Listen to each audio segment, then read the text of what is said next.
The Great Hall of the Galactic Council had never seen anything like it. 847 different species sat in their floating chairs, all of them staring at the blue hologram that showed a small planet in the outer rim of the galaxy, Earth, the home of humans. Ambassador Zethkar stood at the center of the hall. His purple skin glowed under the bright lights. His forearms moved as he spoke, making gestures that meant serious business in his culture.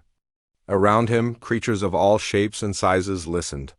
Some had fur, some had scales, some looked like walking trees, but they all had one thing in common today.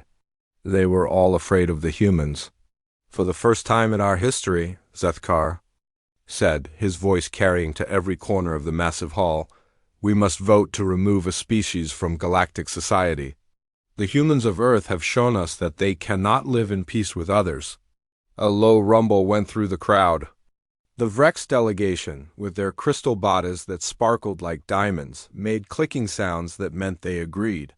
The Kethmol, who looked like giant butterflies, fluttered their wings in anger. Even the peaceful Yunter, who had never voted to hurt anyone in 3,000 years, nodded their large heads. They take what is not theirs, continued a Vrex speaker, her voice sounding like wind chimes. They build weapons where we build homes. They make war where we make peace. On the main screen, images began to play. Human ships attacking alien cargo vessels. Human soldiers planting flags on worlds that belong to other species. Human miners digging up sacred burial grounds without asking permission. Each image made the alien delegates more upset. Admiral Sarah Chun sat in the human section, a small area that seemed tiny compared to the hundreds of other species around her. She was a tall woman with short gray hair and hard eyes. She wore her Blue Earth Navy uniform with pride. Next to her sat 3 other human representatives, but they all looked worried. Sarah did not look worried. She looked angry. This is ridiculous, Sarah whispered to Colonel James Park, who sat beside her. They are scared of us because we are stronger than them. We found ways to travel faster, fight better, and build bigger. Now they want to punish us for being successful. Colonel Park, a thin man with nervous hands, shook his head. Maybe we should listen to them, Admiral. We have made some mistakes. Mistakes? Sarah's voice was too loud. Several alien delegates turned to look at her. We have done nothing wrong. We explored empty space. We took resources that nobody was using. We defended ourselves when they attacked us first. But that was not exactly true, and Colonel Park knew it. The humans had not just explored empty space. They had built military bases in areas that the galaxy had agreed to keep peaceful. They had taken minerals from asteroids that belonged to the Hive Collective. They had ignored trade laws that every other species followed. The worst part was the incident. On Kepler 442b, a human mining company had started digging on a world that the gentlefolk used for their once-in-a-lifetime religious ceremony. When the gentlefolk asked them to stop, the humans said no. When the gentlefolk tried to stop them peacefully, the humans called for military help. 57 gentlefolk died in the fighting that followed. They were the first gentlefolk to die. From violence in over 2,000 years, Zethkar raised his forearms for silence. We have tried to work with the humans.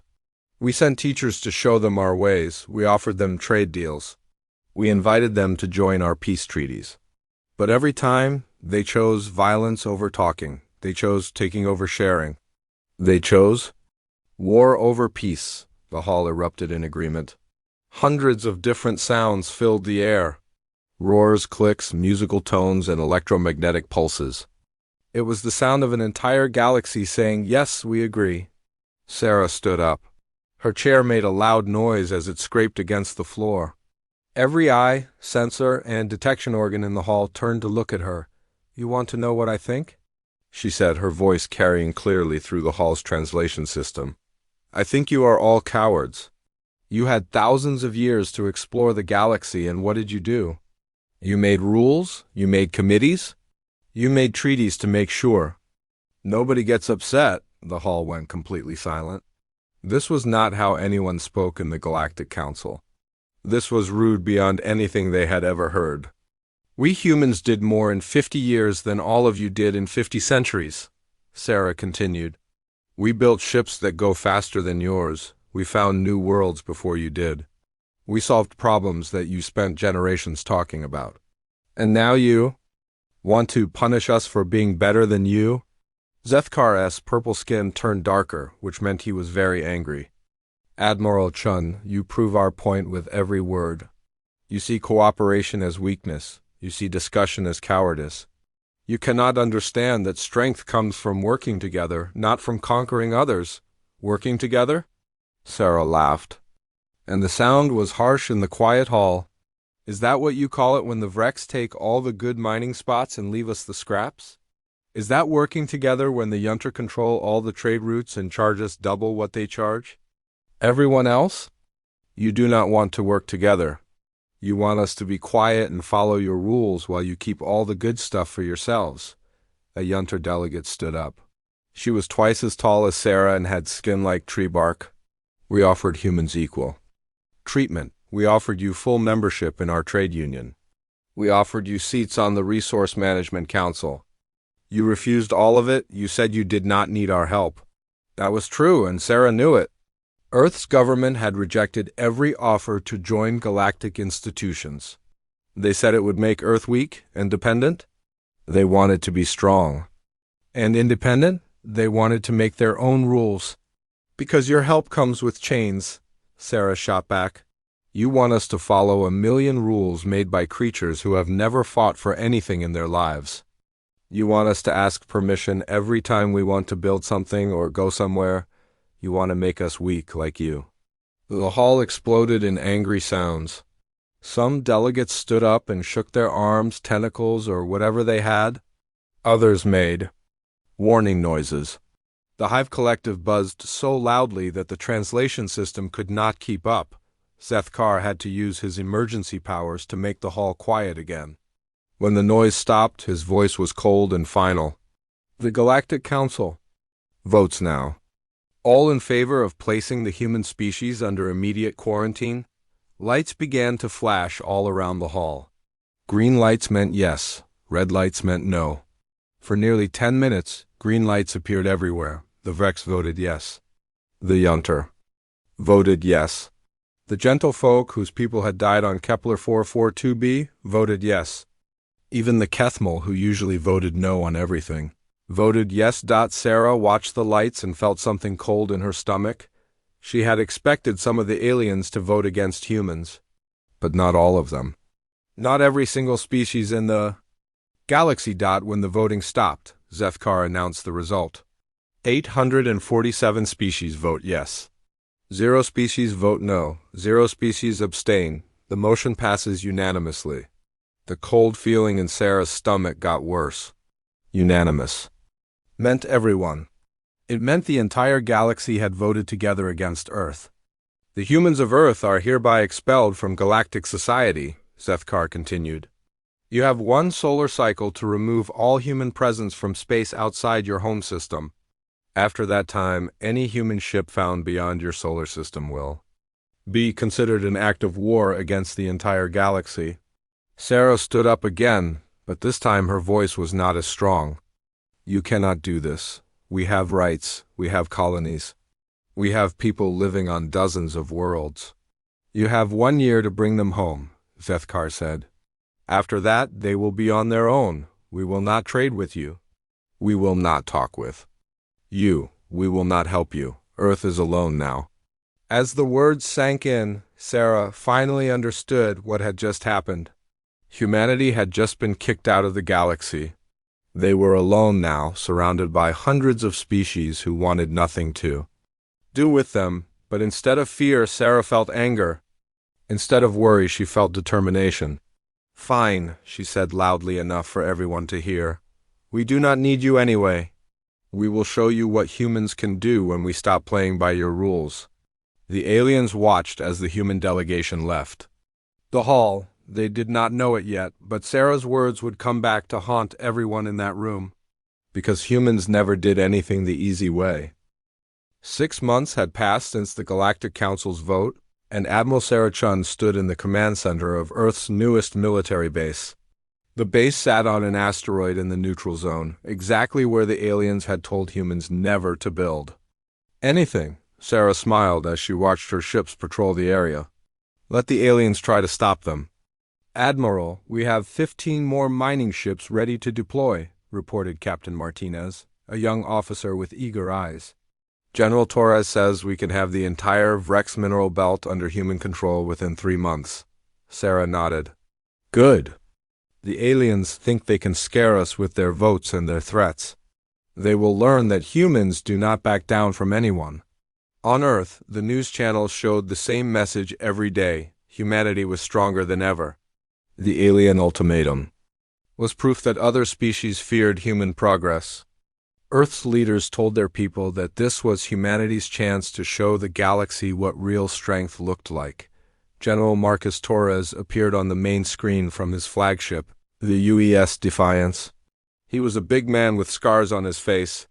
From the border wars behind him, Sarah could see the bridge of the most powerful warship humanity had ever built. Admiral Chun, we are ready to begin Operation Freebird, Torres said, his voice full of confidence. My fleet will hit 3 Vrex mining stations simultaneously. We will show these crystal freaks what happens when they try to threaten Earth. Sarah felt excitement in her chest. Finally, humanity would stop pretending to be polite. No more asking permission. No more following alien rules. No more weakness. Execute the operation, General. Make sure the entire galaxy sees what we do to anyone who threatens us. Torres grinned. It will be my pleasure, Admiral. The attack began at exactly 0800 hours. Earth Standard Time. Torres led 27 of humanity's best warships against the Vrex mining stations. The Vrex had never built military defenses around their mining operations because the galaxy had been at peace for over 800 years. They never expected anyone to attack workers who were just collecting minerals. The first station never had a chance. Torres's ships appeared out of hyperspace and opened fire immediately. The Vrex tried to send a surrender message, but Torres ignored it. His orders were clear. Show no mercy. Make an example. The crystal beings inside the station ran for their escape pods, but human fighters shot down most of them before they could reach safety. The few Vrex who survived sent desperate messages across their communication networks begging for help. But help would not come in time. The second and third stations fell just as quickly. In less than 4 hours, Torres had destroyed 3 mining operations and killed over 200 Vrex workers. Most of the dead were civilians who had never held a weapon in their lives, but Torres was not finished. As his ships prepared to leave, he activated the long-range communication system and broadcast a message to the entire galaxy.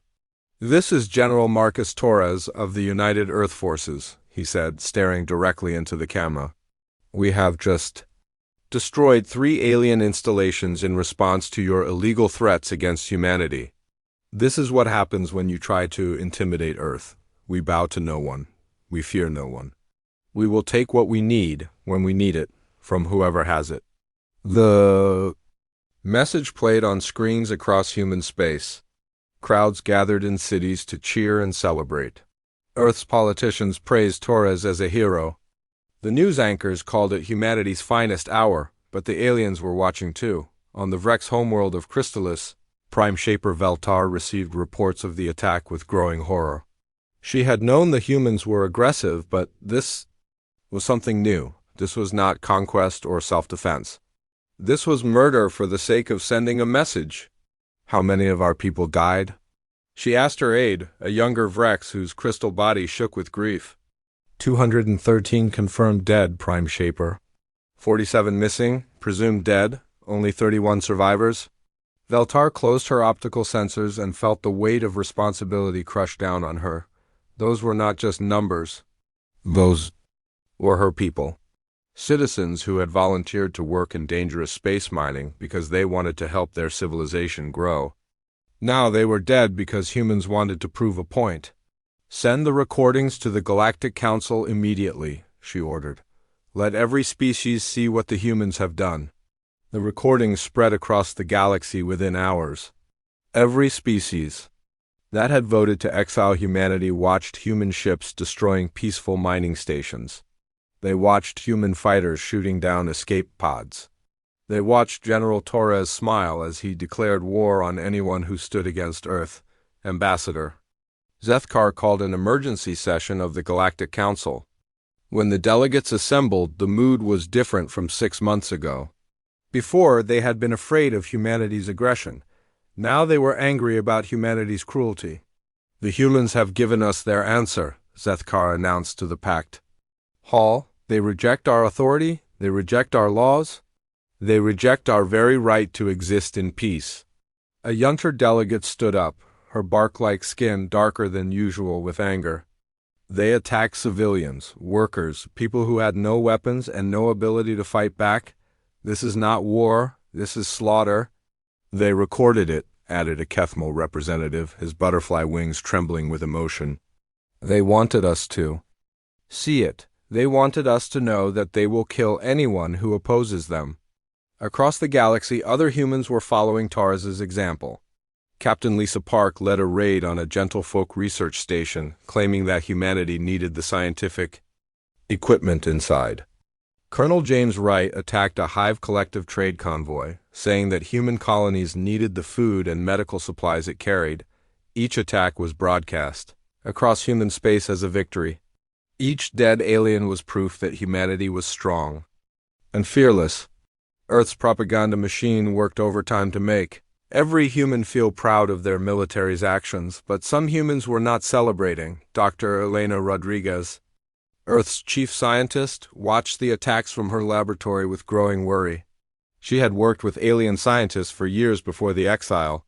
She knew that many of them were peaceful people who just wanted to learn and explore. This is wrong, she told her assistant, Dr. Kim Wei. We are not just attacking military targets, we are killing innocent people. Dr. Wei looked around nervously before responding.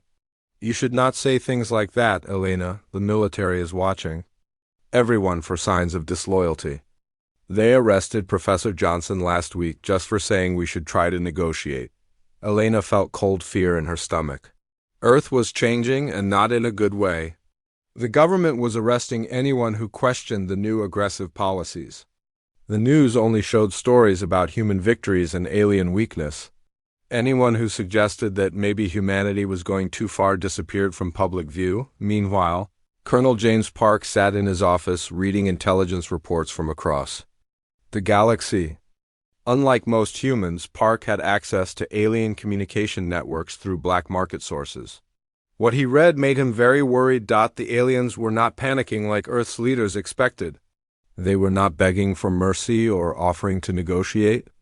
Instead, they were doing something that scared Park more than any military threat. They were working together. Species that had been rivals for centuries was suddenly cooperating. The Vreks were sharing their crystal technology with the Yunter. The Hive Collective was offering their bioships to anyone who needed them. Even the mysterious Deep Ones, who rarely talked to anyone, were contributing resources to a growing alliance. Park tried to warn his superiors, but nobody wanted to listen. Admiral Chen dismissed his reports as alien propaganda. General Torres laughed and said that aliens working together just meant more targets to shoot at. The politicians on Earth said that alien cooperation proved how scared they were of human power, but Park knew better. He had studied military history and he recognized what was happening. The galaxy was not scared of humanity. The galaxy was getting ready to defend itself.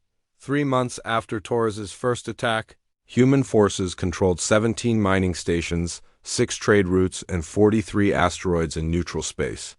Human ships patrolled areas that had been off-limits for centuries. Human colonies were expanding faster than ever before. Earth's leaders declared the exile policy a complete failure. They said that aliens were too weak and cowardly to enforce their threats. They promised the human people that this was just the beginning of a new age of human dominance. Admiral Chun stood once again in her command center, watching reports of human victories flood in from across the galaxy. Everything was going according to plan. Humanity was taking what it needed and proving its strength to the universe. She did not know that on a hidden space station far from Earth, Representatives from every species in the galaxy were meeting in secret. They were not planning surrender or negotiation. They were planning something much worse for humanity. Something that would make Torres's attacks look like children playing with toys. The galaxy had tried peace. The galaxy had tried warnings. The galaxy had tried exile. Now the galaxy was ready to try something else. The first sign that something was wrong came on a Tuesday morning. Captain Rebecca Stone was commanding the mining station on asteroid X-47 when her communications officer looked up with confusion on his face. "Captain, I'm getting strange readings." "From the jump gate network," Lieutenant Davis reported. It looks like the gates are shutting down." Captain Stone frowned. Jump gates never shut down. They were the highways of the galaxy, allowing ships to travel between star systems in hours instead of years. Every species depended on them for trade, communication, and travel. "Run a diagnostic on our equipment," Stone ordered. "There must be something wrong with our sensors." But Lieutenant Davis shook his head after running 3 different tests. "No, ma'am. Our equipment is working fine. The jump gates are really shutting down. All of them. Every gate that leads to human space is going offline." On Earth, Admiral Chun was getting similar reports from across human space. One by one, every connection between human territory and the rest of the galaxy was being severed. The gates did not explode or break down. They simply stopped working, as if someone had flipped a switch and turned them off. "This is impossible," Chun said to her staff officers. "Those gates are thousands of years old. No one knows how they work. How can the aliens shut them down?" Colonel Park, who had been quietly worried for months, stepped forward. "Admiral, what if the aliens built those gates? What if they have been controlling the network this whole time?" The room went silent. For 50 years, humans had used the jump gate network to explore the galaxy. They had assumed the gates were ancient technology left behind by some long-dead civilization. The idea that the current alien species controlled them had never occurred to anyone. "Even if that is true," Chun said slowly, "they would never cut off the gates. The entire galactic economy depends on them. They would be hurting themselves more than us." But Chin was wrong. The aliens had spent the last 6 months preparing for exactly this moment. While humans were attacking mining stations and celebrating their victories, the galaxy had been quietly building new trade routes that avoided human space entirely on the Vrex homeworld. Prime Shaper Veltar watched the gate shut down with grim satisfaction. "Phase 1 is complete," she announced to the Emergency Council. "No human ship can use our jump gates to leave their territory." The Yunter representative, Elder Branch Walker Keth, rustled his leaves in agreement. "Our merchant fleets have already adapted to the new routes. Trade will continue normally between all civilized species. Only the humans are cut off." "What about their colonies outside human space?" asked the Hive Collective speaker, her voice buzzing with concern. "There are human settlements on 43 worlds beyond their home system." Veltara's crystal body flashed with cold light. "That is their problem now. We warned them to bring their people home. They chose to ignore us and attack our citizens instead." The reality of the situation began to hit human colonies within days. Ships that had been scheduled to arrive from Earth never came. Supply convoys carrying food, medicine, and equipment simply vanished from the transportation networks. Colonies that had been expecting regular deliveries found themselves completely alone. On New Beijing, a farming colony in the Tau Ceti system, Governor Maria Santos called an emergency meeting with her department heads. The colony had been established only 3 years ago and still depended on Earth for many essential supplies. "How long can we last without resupply from Earth?" Santos asked Dr. Chang, her agricultural specialist. Dr. Chang looked at his tablet with worried eyes. "We can grow enough food to feed our population, but we need fertilizer supplements from Earth. Without them, our crop yields will drop by 60% within 6 months. What about medical supplies?" Santos turned to Dr. Okafor, the colony's chief medical officer. "We have enough basic medicines for maybe 3 months," Dr. Okafor replied. but we depend on Earth for vaccines, surgical equipment, and treatment for serious diseases. If anyone gets sick with something our medical bay cannot handle, they will die. The worst news came from Chief Engineer Martinez. Governor, our fusion reactor needs replacement parts every 6 months. The next shipment was supposed to arrive last week. If we cannot get those parts, we will lose power within 4 months. Santos felt her heart sink. New Beijing was one of the newer colonies, but it was not the only one in trouble. Across human space, settlements that had seemed strong and independent were discovering how much they really depended on the connections to Earth and the galactic economy, but the isolation was just the beginning.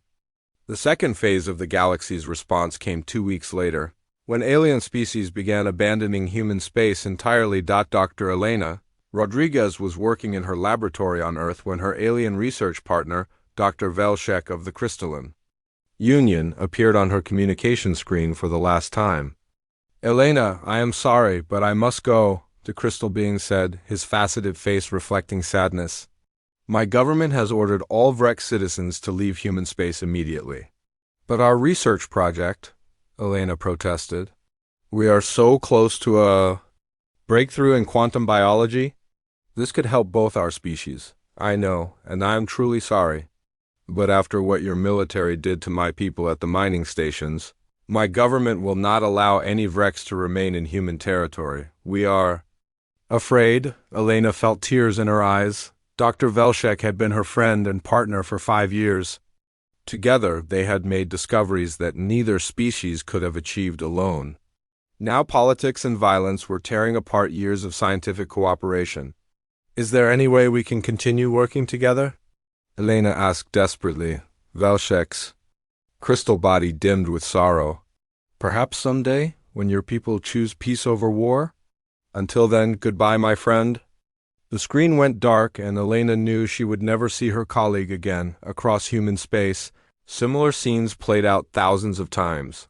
Alien teachers left human schools. Alien doctors abandoned human hospitals. Alien engineers walked away from construction projects that were only half finished. Alien traders canceled contracts and took their advanced technology with them. On Kepler Station, humanity's largest spaceport, Station Commander Walsh watched alien ships leave one after another. The Yunter took their biomedical technology. The Hive Collective removed their atmospheric processors. The Gentlefolk collected their gravity generators and environmental systems. "Sir, they are taking everything," reported his aide, Lieutenant Kim. "The station will lose life support in 72 hours if they take the Gentlefolk systems." Walsh tried to contact the Gentlefolk delegation, but their representative, a being called Harmony Singer, refused to change her mind. "Your species chose violence over peace," Harmony Singer said in her musical voice. "We cannot remain where we might be harmed by your military. We must protect our people." "But if you take those systems, thousands of humans will die," Walsh pleaded.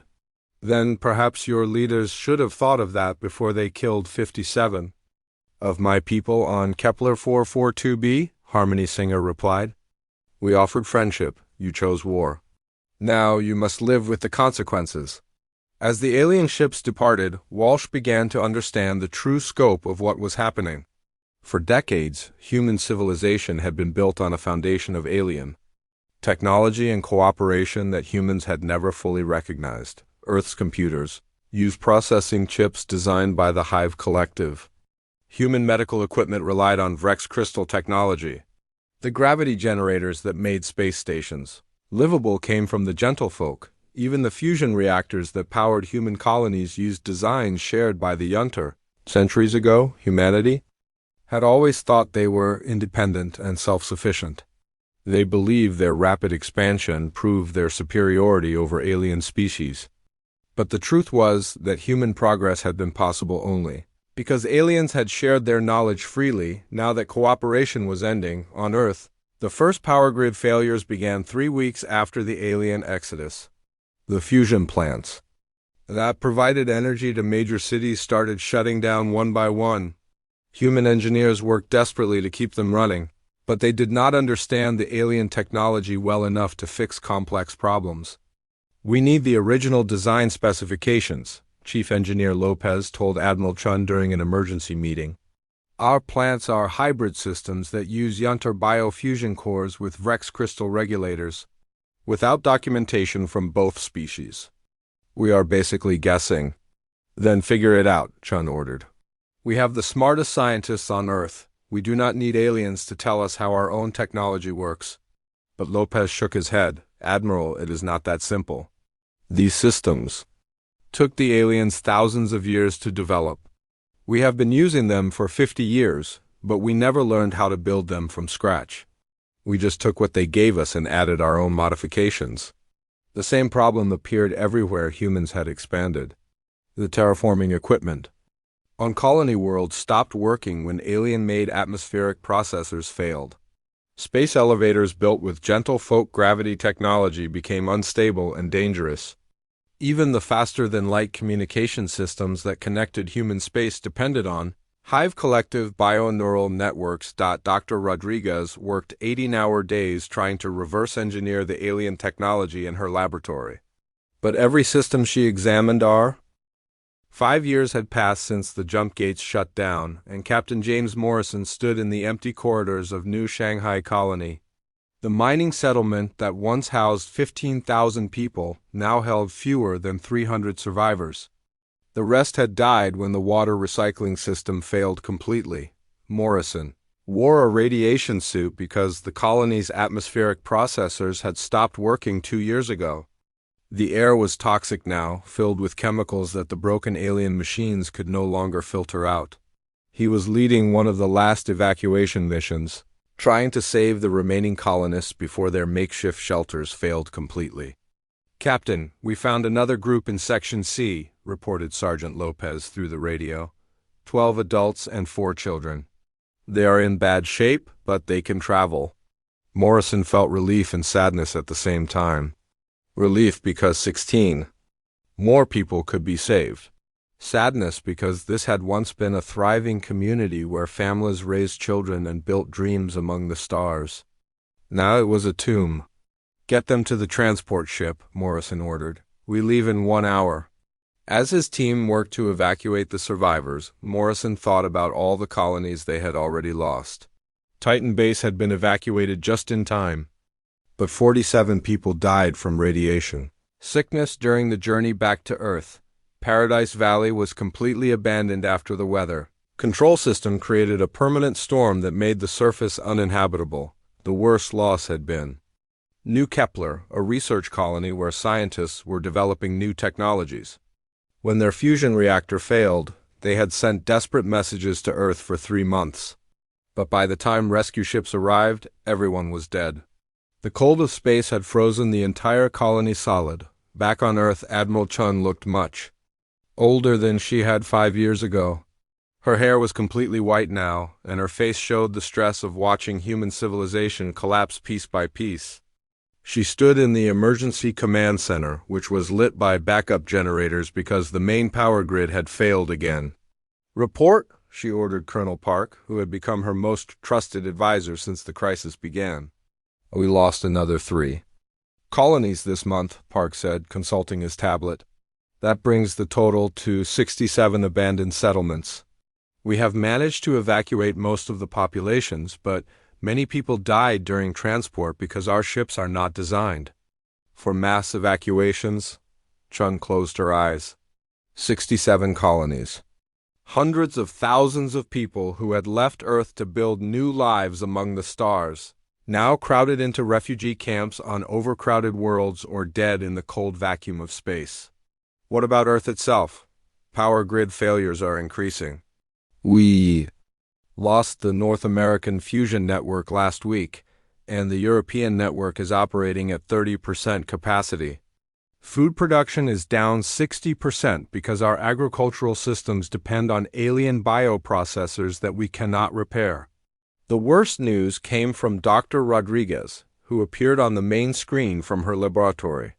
She looked exhausted and defeated. "Admiral, I have more bad news about the medical situation," she said.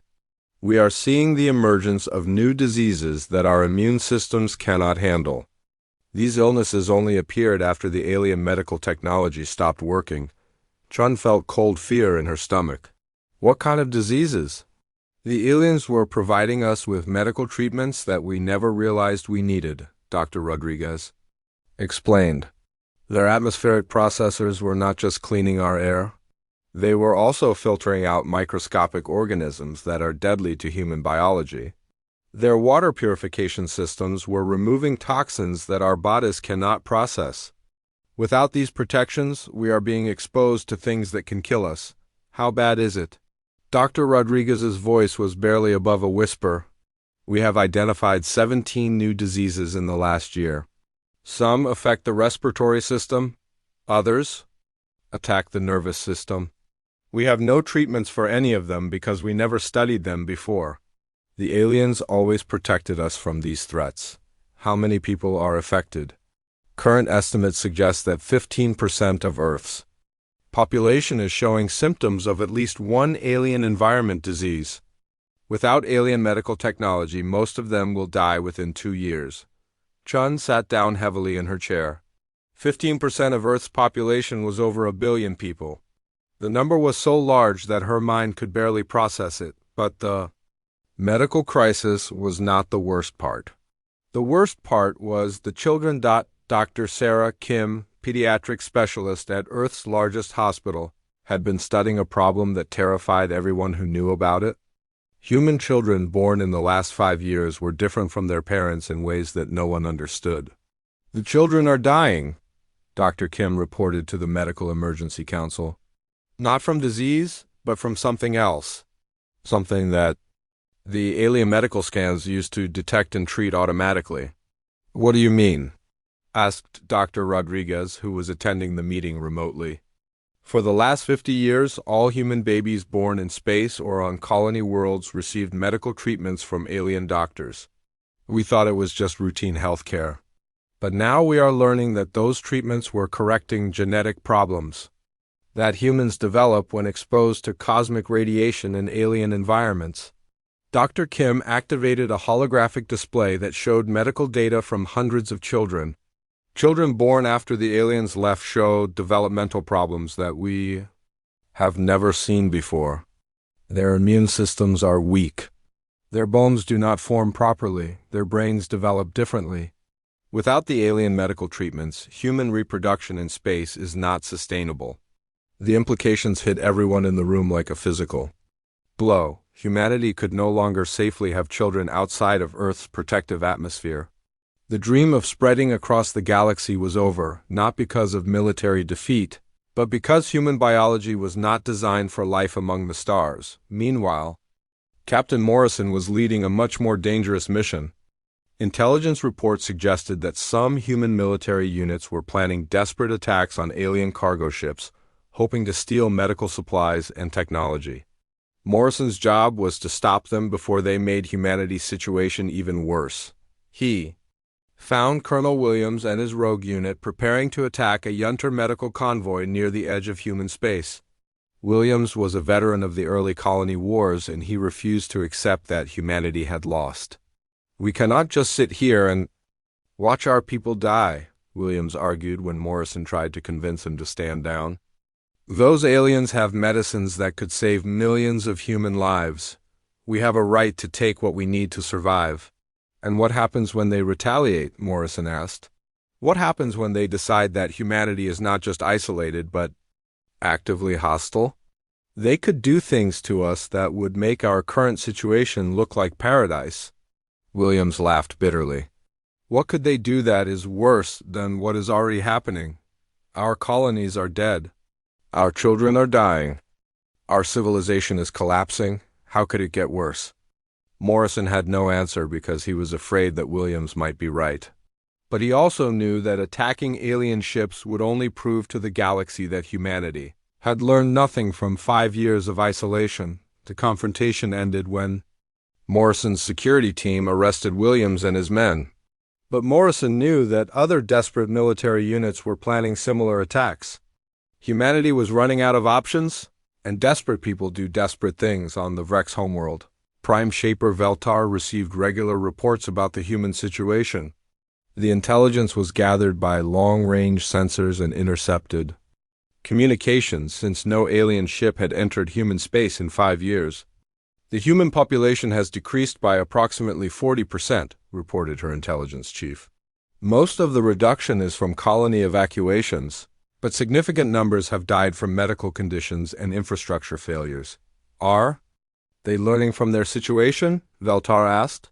Some humans appear to understand the consequences of their actions, but their military leadership continues to plan aggressive operations against our shipping lanes. They seem incapable of accepting responsibility for their choices. Veltara's crystal body flashed with sadness. She had hoped that isolation would teach humanity wisdom. Instead, it seemed to be making them more desperate and dangerous. What is the status of our defensive preparations? All alien shipping now travels in heavily escorted convoys. Our early warning systems can detect human ships long before they reach our territory. If they attack, we are ready to defend ourselves. But Veltar worried about what would happen if humanity did attack. The galaxy had shown remarkable restraint so far, choosing isolation over extermination. But if humans began killing aliens, again, the patience of 847 species might finally run out on Earth. Admiral Chinet stood at the window of her office, looking out at a city that was slowly dying. The streets that once bustled with activity were half empty. The gleaming towers that had been symbols of human achievement were dark, because there was not enough power to light them. In the distance, she could see the refugee camps where colonists from failed settlements lived in temporary shelters. Millions of people who had once called the stars their home were now crowded together on an overcrowded planet that could barely support them. 10 years had passed since the Galactic Council voted to exile humanity, and Captain James Morrison stood in the ruins of what had once been Earth's greatest spaceport. The massive structure that had launched thousands of ships to the stars was now a graveyard of twisted metal and broken dreams. Morrison was no longer a young man. The stress of the last decade had aged him beyond his years, and his hair had turned completely gray. He wore a patched uniform because Earth's clothing factories could no longer produce new ones. Around him, the few remaining engineers worked desperately to prepare humanity's last hope, a single ship. One final attempt to contact the galaxy that had abandoned them. "Captain, the communication array is ready," reported Engineer Walsh, a woman whose hands shook from malnutrition. Earth's food production had dropped so low that even military personnel were slowly starving. "But I cannot guarantee it will work. We built it from salvaged parts and hope." Morrison nodded grimly. The ship they had constructed was a pathetic shadow of the mighty warships that had once carried human forces across the galaxy. It was built from scraps, powered by failing fusion cells, and held together by desperation, but it carried something more valuable than weapons or armor. It carried a message of surrender. On Earth, the population had dropped from 8 billion to fewer than 3 billion. The lucky ones had died quickly when the infrastructure collapsed. The unlucky ones were still dying slowly from diseases, starvation, and the failure of basic life support systems. Admiral Chun was dead. She had died 2 years ago when a medical condition that could have been easily treated with alien technology became a death sentence. Colonel Park had taken command of what remained of Earth's government, but there was little left to govern. Dr. Elena Rodriguez still worked in her laboratory, but she was no longer trying to reverse engineer alien technology. Instead, she was documenting humanity's decline for whatever species might find Earth's remains in the distant future. Her final report was a testament to the consequences of pride and aggression. "We thought we were strong," she wrote in her last journal entry. "We thought independence meant taking what we wanted and rejecting help from others. We never understood that true strength comes from working together, not standing alone. By the time we learned this lesson, it was too late to matter." The message that Morrison carried in his ship was signed by every remaining leader on Earth. It was addressed to the Galactic Council and every species that had once tried to befriend humanity. The words were simple and heartbreaking. "To the Galactic Council and all civilized species," the message began. We, the remaining representatives of humanity, formally surrender all claims to territory outside our home solar system. We acknowledge that our aggressive actions and rejection of galactic law have brought this catastrophe upon ourselves. We do not ask for forgiveness, for we know that our crimes against your people cannot be forgiven. We do not ask for trade or alliance, for we understand that our species has proven unworthy of such trust. We ask only for one thing: mercy for our children. Human civilization is dying. Our population has fallen by more than half. Our technology is failing. Our ability to have healthy children in space environments has been lost forever. We estimate that our species will be extinct within 50 years unless we receive help. We offer complete submission to galactic authority. We will disarm all military forces. We will accept whatever oversight you deem necessary. We will follow any laws you impose upon us. In exchange, we beg you to allow our medical personnel to work with alien doctors to save the children, who are dying from conditions we cannot treat. If you cannot find mercy in your hearts for us, we understand. We have earned our fate through our own choices. But perhaps you can find mercy for the innocent children who never chose war over peace. The message was signed by President Park, Dr. Rodriguez, and the leaders of every surviving human settlement. At the bottom, in simple words that carried the weight of an entire species' regret, was a final line: "We understand now. We are sorry." Morrison's ship, the UES Redemption, was the last vessel capable of leaving human space. As it approached the edge of the solar system, Morrison activated the long-range communication array and began broadcasting the surrender message on all frequencies. The message traveled across the galaxy at the speed of light, reaching alien worlds and space stations throughout known space. For the first time in 10 years, humanity was speaking to the galaxy.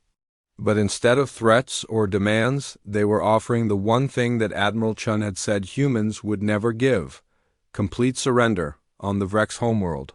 Prime Shaper. Veltar received the message while meeting with her council. She listened to the human words with a mixture of sadness and vindication. The aggressive species that had once mocked alien weakness was now begging for help. What is our response? Oster 8, after the message finished playing, Veltar was quiet for a long time. Part of her felt satisfaction that the humans had finally learned humility. But a larger part felt sorrow for the billions of people who had suffered because of their leader's pride. "Send the message to the Galactic Council," she said finally. "This decision is too important for any one species to make alone." The emergency session of the Galactic Council was unlike any meeting in the organization's history. For 10 years, the Great Hall had conducted business without any mention of humanity. Now, representatives from 847 species gathered to decide the fate of their former enemies. Ambassador Zethkar, now much older and bearing the scars of the difficult decade, read the human surrender message to the assembled delegates. When he finished, the hall was completely silent. The first to speak was Elder Branchwalker Keth of the Yunter. "They offer complete surrender," he said, his voice rustling like wind through leaves. "But can we trust them? How do we know this? Is not another deception?" A Hive Collective representative buzzed in agreement. "Their words speak of humility, but their actions have always spoken of aggression. What guarantee do we have that they will not return to violence when their population recovers?" But it was a gentle folk delegate who asked the most important question: "Does it matter if we can trust them?" The message speaks truth about one thing: their children are dying. Are we willing to let innocent people suffer for the crimes of their leaders? The debate that followed lasted for 3 days. Some species argued that humanity had chosen their fate and should live with the consequences. Others said that mercy was what separated civilized beings from barbarians. A few suggested that helping humanity might be a trap designed to make the galaxy lower its guard. Ambassador Zethkar listened to every argument before calling for a vote.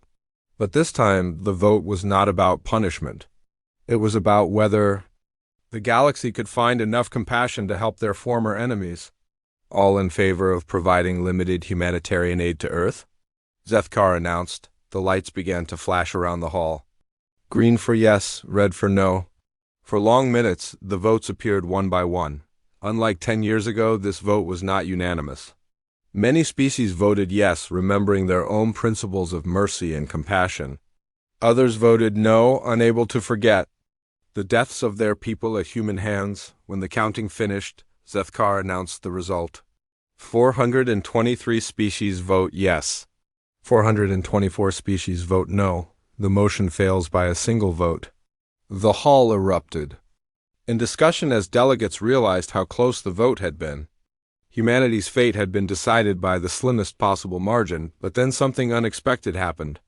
A gentle folk delegate stood up and changed her vote. "I remember the humans who killed my people on Kepler 442b, she said in her musical voice. "But I also remember that we are called the gentle folk because we choose kindness over revenge." I changed my vote to yes. The final tally, 424 votes for mercy, 423 against. Humanity would receive help, but it would come with conditions that would change their species forever. 3 months. Later, alien medical ships arrived at Earth for the first time in 10 years. They came not as conquerors but as healers, carrying medicines and technology that could save the dying children and treat the diseases that were destroying human civilization. But the aid came with a price that was harder to bear than death. Complete submission. Human military forces were disbanded. Earth's government was replaced by an alien oversight council. Humans were forbidden from traveling beyond their solar system without alien permission. Most painful of all, human children would be educated by alien teachers who would make sure they learned the values of cooperation and peace. Morrison stood at the spaceport, watching alien ships land on Earth for the first time since the Exile began. He felt relief that his people would survive, but also deep shame that it had taken the near extinction of his species for them to learn what the aliens had tried to teach them from the beginning. Dr. Rodriguez, now in her final days, watched from her hospital bed as alien doctors worked to save human children with technology that humanity had rejected a decade ago. In her last words, she spoke the truth that her species had learned too late. We thought independence meant standing alone. We never understood that true independence comes from being strong enough to ask for help.